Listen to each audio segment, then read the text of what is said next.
Welcome to the world's first fine dining restaurant to offer homeless people the chance to become chefs and have a second chance at life. Home Kitchen has just opened in Primrose Hill, London, and is a charity initiative headed up by 2 Michelin-star chef Adam Simmonds.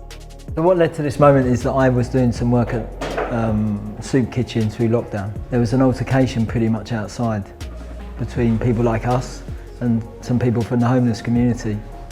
So I was like, there's no need for this, and what you think is that people look at people from on the streets from the outside, not the inside.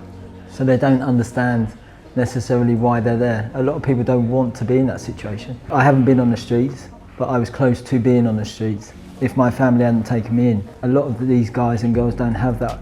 So that's another reason for doing it, is to be able to give something back to people that are less fortunate. The restaurant currently employs 15 staff members, all of whom are facing some kind of homelessness, whether that be sofa surfing, through being released from prison, or even just having nowhere to go. I've always loved cooking.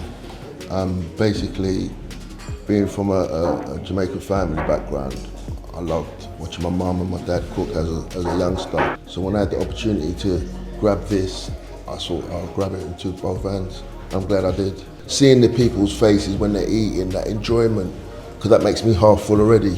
Dishes on offer include sumptuous lamb belly, 72-hour sourdough, and custard tart, as well as a 6-course tasting menu. Bookings are now open, and what better excuse to go out for a swanky dinner?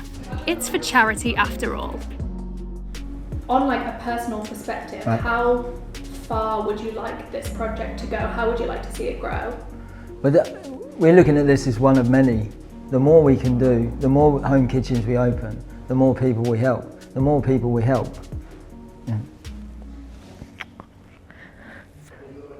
You can see what it means, right?